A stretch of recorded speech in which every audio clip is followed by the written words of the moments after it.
The nerve of this woman. A goddamn dog? My phone buzzed with Sarah's name, the preview showing emergency. Buster needs surgery. Buster, the overpriced Yerky she got after, well, you know. The read receipts mocked me. Just like back then. Emergency. That's what I said too, wasn't it? Please, Sarah, let's talk. Ignored. Left on read. Now, years later. After she told me I wasn't man enough, I'm supposed to pony up for a goddamn dog's ACL? I almost laughed. Almost. The bile rising in my throat tasted too much like the past. Yeah, emergency. That's what they all say, right? Swipe right on Tinder. It's an emergency to find true love. Need a new handbag. Emergency sale. I should have seen it coming, the way she weaponized that word. But back then, I was too busy trying to be. What? A good guy? A provider? A goddamn doormat? Ironic, isn't it? She wouldn't support a human puppy, but suddenly... Buster the Yorkie's ACL is a 5-alarm fire. My buddies would get a kick out of this. Dude, she's still got you on the hook. Sarah. Even her name felt like a demand these days. Back then, though, she was captivating. Ambitious, she called it. Driven. What I saw was a woman who always needed more. More attention, more clothes, more expensive dinners. And, of course, more from me. You're not a real man, Mark, she'd said, that night. Not because I couldn't provide, but because I wouldn't blindly follow her whims. Because I questioned the endless spending, the fleeting goals. The emptiness. It was always about her. It's funny the things you forget, or maybe just choose to ignore. The way she'd always forget her wallet. The constant need for validation from strangers on Instagram. The little digs about my practical car. At first, I chalked it up to her being quirky, endearing, even. God, I was such a simp. I remember the night we met, though. Her laugh, the way she held my gaze. I thought, this is it. Now I realize that was the red flag parade, and I was the goddamn clown leading the band. The real man thing, that stung. It wasn't about money, not really. I had a good job, always have. It was about control. She wanted a Ken doll, a walking wallet who validated her every whim. I wanted a partner, someone to build with. She saw my cautiousness as weakness, my desire for stability as boring. You're so predictable, she'd sneer, as if that was the ultimate insult. Predictable meant responsible. Predictable meant I wouldn't gamble our future on her latest get-rich-quick scheme. Predictable meant I valued long-term security over fleeting thrills. Remember that promotion I turned down? Regional manager. More money than I knew what to do with. But it meant relocating to Atlanta. I can't leave my yoga studio, she wailed. My friends. My life. So, I stayed. Stagnated. Watched my career plateau while she bounced from one passion project to another, each one more expensive and less profitable than the last. And the money? Always flowing out. Her investments, her designer bags, her Buster. Looking back, I should have just bought a one-way ticket. Then came the pregnancy. I was ecstatic. Finally, a real commitment. A family. Sarah? It's not a good time, Mark. My career. The words hit me like a punch to the gut. I begged, pleaded, offered to do anything, everything. Stay home with the kid, work 2 jobs. Whatever it took. Her eyes were cold. It's my body, Mark. My choice. Societal pressure, she said. Her potential. I saw a life, a future. She saw an inconvenience. And just like that, it was gone. Just like that, I wasn't a real man because I couldn't change her mind. But I stayed. Like an idiot. She's just scared, I told myself. She'll come around. I tried to be understanding, supportive. We went to therapy. She blamed her childhood, her parents, the patriarchy, anything but herself. I swallowed the pain, the resentment, the growing realization that I was living a lie. I kept hoping things would get better, that she would get better, that maybe, just maybe, she'd realize what she'd thrown away. I was playing the long game, betting on a future that only existed in my head. The goalposts were always shifting. One day, I wasn't ambitious enough. The next, I was working too much and neglecting her. I couldn't win. If I expressed my feelings, I was too emotional. If I didn't, I was unfeeling. She'd conveniently forget things I said, twisting my words to fit her narrative. Gaslighting, I later learned it was called. And the emotional unavailability? I could have been talking to a brick wall. The slow drip, drip, drip of manipulation, eroding my sense of self until I barely recognized the man in the mirror. Those girl talks. I used to think they were just innocent venting sessions. Now I realize they were strategy meetings, painting me as the villain, seeking validation from her echo chamber of equally unhappy friends, each one egging her on, reinforcing her victimhood, and advising her on how to handle me. I wasn't her partner. I was the enemy, a problem to be solved. And those innocent brunches? A damn war council plotting my demise. Looking back, I should have bugged the damn place. Instagram was her crack. Each like, each comment, a hit of validation. She needed that external approval to feel worthy. It warped her sense of reality. Every filtered photo, every carefully curated post, a lie she started to believe herself. Dating apps, a constant buffet of better options. Why settle for predictable Mark when there was a whole world of Chad Thundercocks just a swipe away?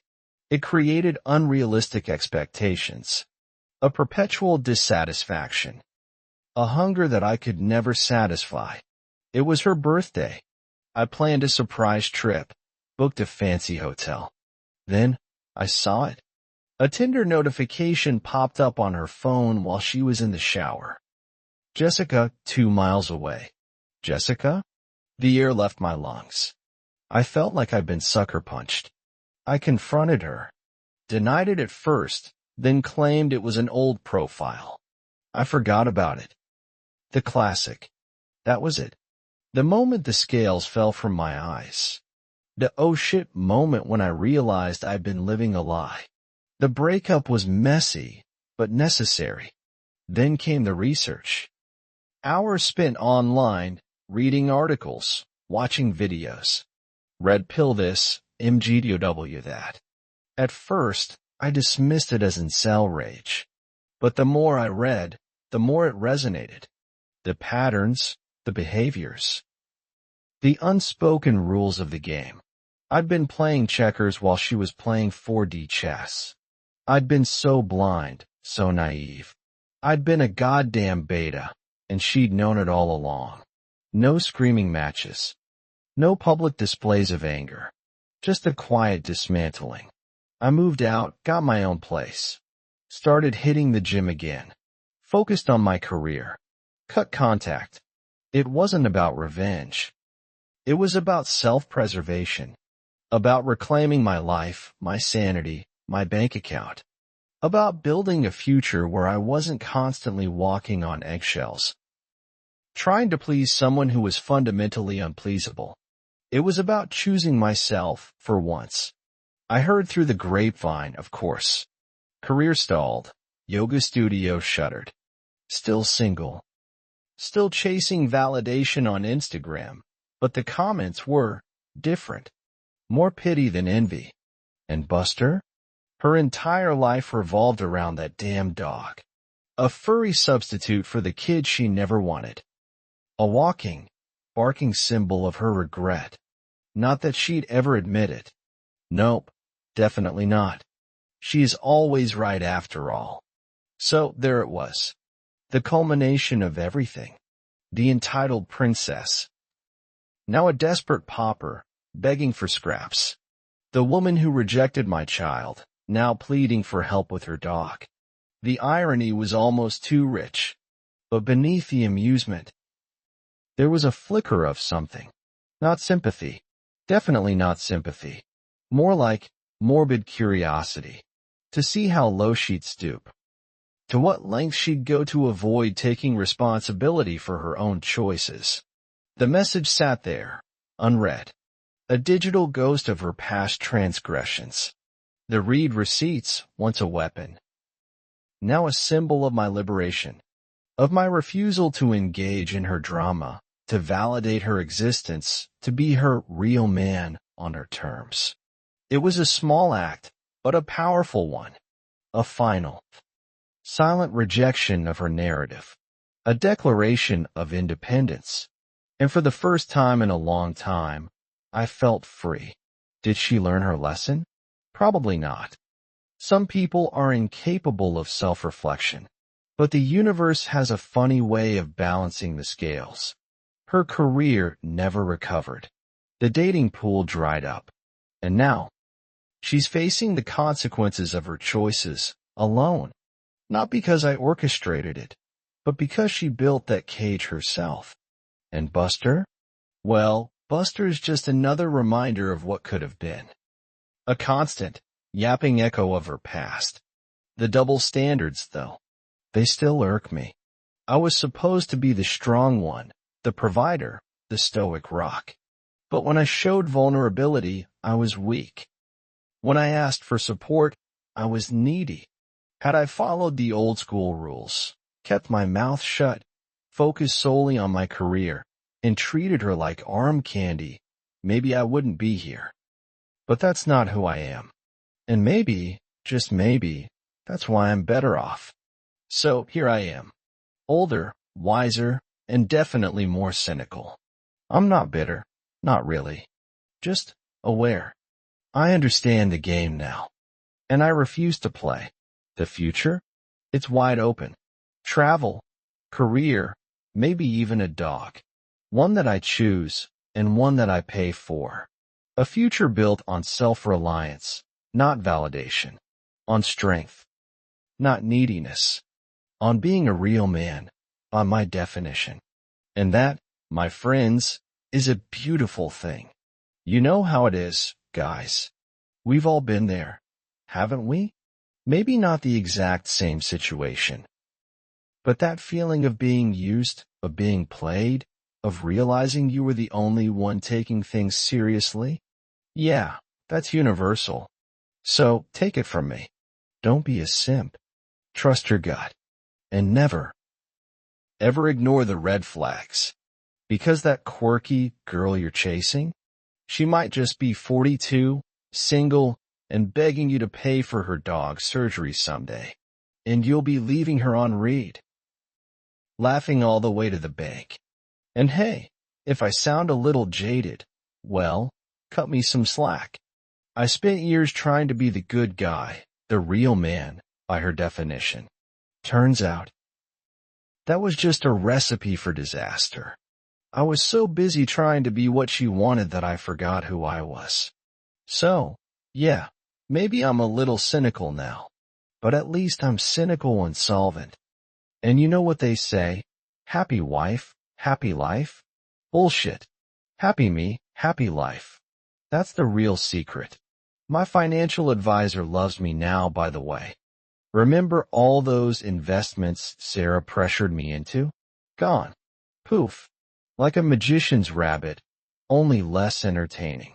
Now, I'm maxing out my 401k, buying rental properties, and generally being a responsible adult, which apparently isn't sexy enough for some women.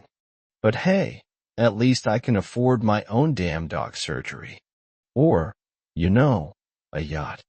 Decisions. I mean, seriously, who hasn't felt that pressure to be the provider, right? Like, you gotta have the house, the car, the six-figure salary. Otherwise, you're just less than. And those arguments? Endless. Trying to explain basic logic to someone operating on pure emotion? Forget about it. It's like trying to herd cats. And the worst part?